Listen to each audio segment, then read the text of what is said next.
Hi everyone, I'm JD from Willow Bound Journals. Welcome back to my channel. We are continuing on with the series making a collage book cover journal together. Here's our cover, here's our pages. I'll link the playlist below if you would like to catch up. So in the previous video we did all our pages. So in this video we are going to now arrange them into 3 signatures like this one. And to save time, I'm going to pretty much just use this as a template as much as possible. So I'm going to put that up there so I can flip through that, and I'll kind of do my best to talk through my process, why I put pages next to each other or don't put pages next to each other, that kind of thing. And let's put this over here. Oh, by the way, yeah, here's what they look like with the vintage French receipt pages. I didn't end up having to cut them down because yeah, the book cover is wider than a paper bag anyway, so I just folded them in half and that's what they look like. So let's put those aside, and well, we can put that aside too now I suppose and just work off this one. All I do to help make it a bit easier is put these into piles. So I've got all my coffee dye papers there, I've got all my feature collage pages here, then I have the French receipts, then I've got the vintage pages, so the music paper, ledger paper, French pages. I'll put the pocket pages and, oh wait, the note pages can go there. I don't know if I'm actually going to be using all of these, we'll just see how we go. And then I've got the interesting pages here. So let's flip through and work this out. So I've got a coffee dye paper first, and then I want to start off with a collage page. So I want to choose my favorite one to go at the very front. And because it's a blue journal, I'm going to put the blue one at the front, just for fun. Then it looks like I've got a vintage ledger paper page, oh my goodness, a ledger paper page. So I'll put that next. Then I've got a vintage French page. And so what I'm doing is I'm kind of alternating a writing page with a feature page. So blank, feature, blank, feature. So that I can write on this, can't really write on that, I can write on that, can't write on that. So where these pages I might stand alone and appreciate the beauty of it, this one I might want to cover up with my own ephemera, add a photo, something like that. So it just gives the pages all a different look so that you can use them in different ways. So you can either use them to write on, use them to add ephemera on, or use them just to appreciate what's already on the page. So now we have what's it we'll call it a blank page, a coffee dye page. I should also mention I've only got 3 of the pages here with the vintage receipts that I folded in half. Keep the other 3 not folded in half, because what you want to do is you will include those later as ephemera. So you only want to cut out and fold 3.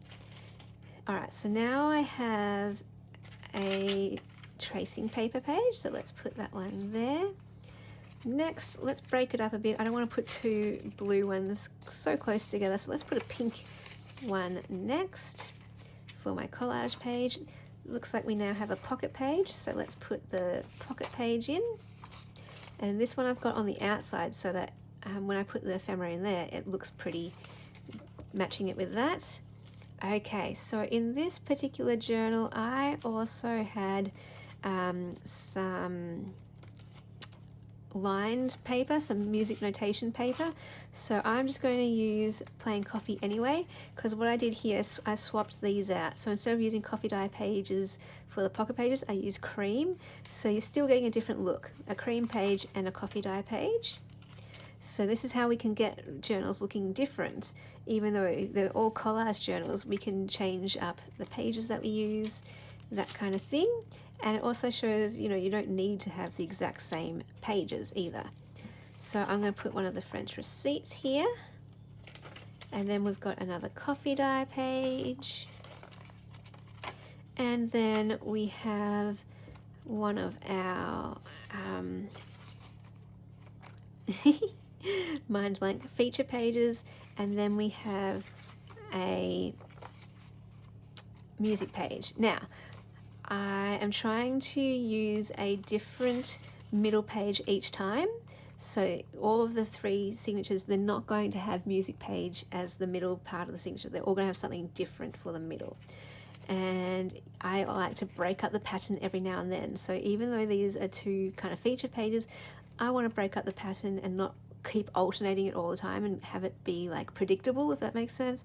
And just break it up every now and then so that you can maybe appreciate this page, still maybe write in the gaps here, you could still write in there and there, or add your ephemera and your photos. So that is the first signature. Let me count that for you. 1, 2, 3, 4, 5, 6, 7, 8, 9, 10, 11, 12, 13, 14.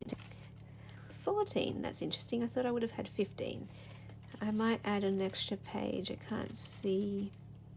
Yeah, I might add. I'll come back later if I want to add another one. Another one. I can talk. So let's go to this page next, and I would like to choose this one to go with a blue journal. So I want this one to be our next blue page, or maybe I want that one actually. Yeah, I think I want this one. That can be my next one for my middle. So again, I'm breaking up. We've got a blank and then we've got a feature. And you can't even see that, but I'll show you blank, feature. It would be like that with the other one. Hang on, I'll show you like that. So it balances it out. Now we have our ledger paper next. What do we have here? We've got our window envelope pocket page there. Then we have a French receipt that I'm going to put at the top. So this one I'm putting at the bottom, this one at the top, just to give a different look. Then we've got our coffee dye page. And yeah, let's go with the green one, the same as that journal. We haven't had a green page yet, so let's put that one there. We've got another coffee dye. What do we have next? Now we have another music paper one. I want to choose this one with the beautiful dancers on it. And then we've got another page here. So what have I got left? I got 2 blue and 2, hang on a sec, 2, let's go with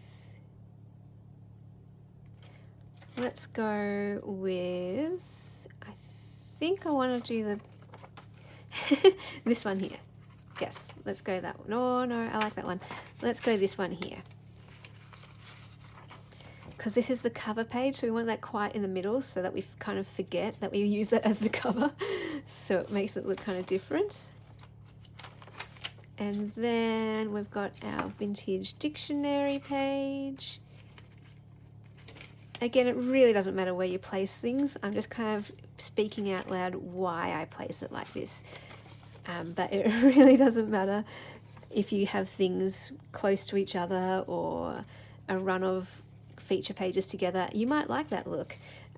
So go ahead and just do whatever you like. So in this one, what I've got is a feature page inside, but because I used more of the feature pages in this one, I'm only using 3 for this one. Again, a different feature. So what I will have to do is put something different here, and I actually think that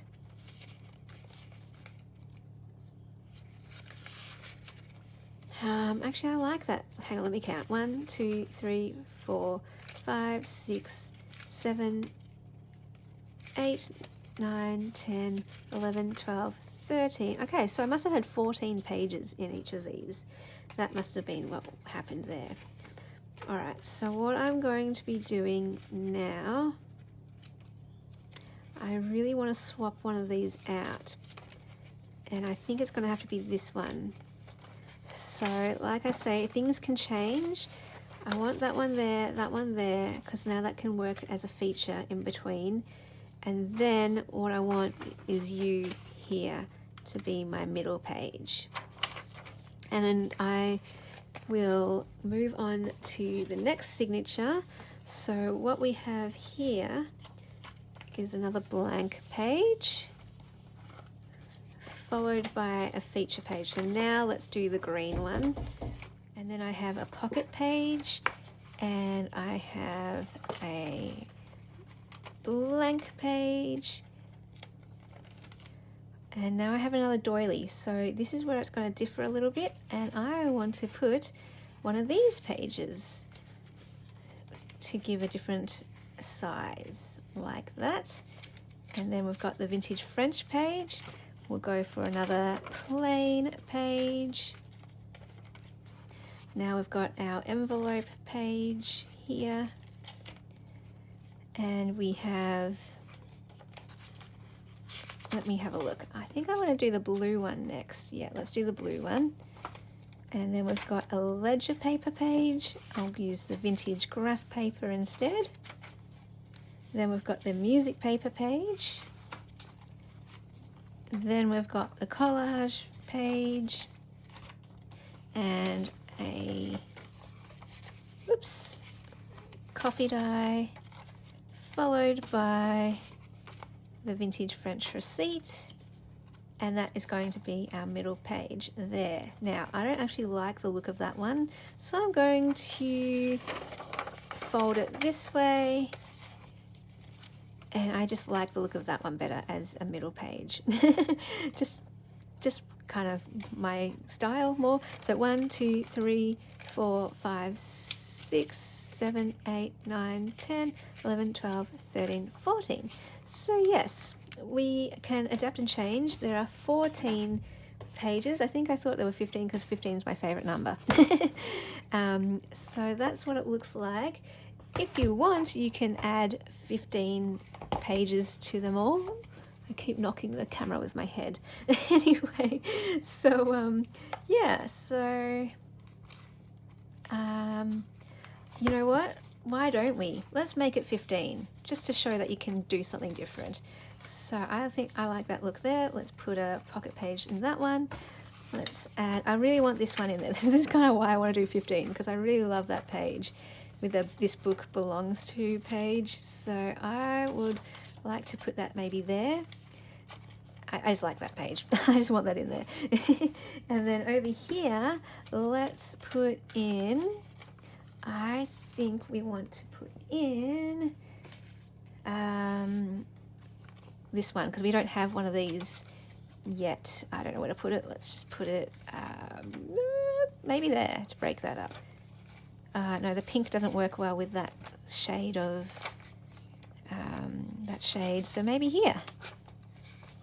All right, let's do that. All right. So now they have 15 pages in them, and they've all got a bunch of interesting pages. In the next video, we will go ahead and place our ephemera. Now, let me just give you some instructions of how I print with this.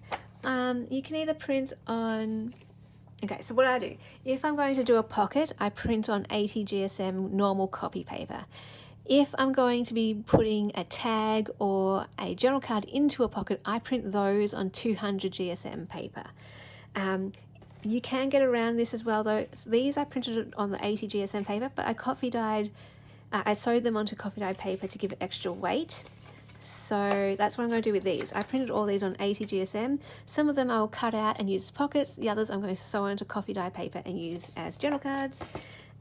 Same with this, some of them I'll just cut out as pockets, others I'll use as journal cards.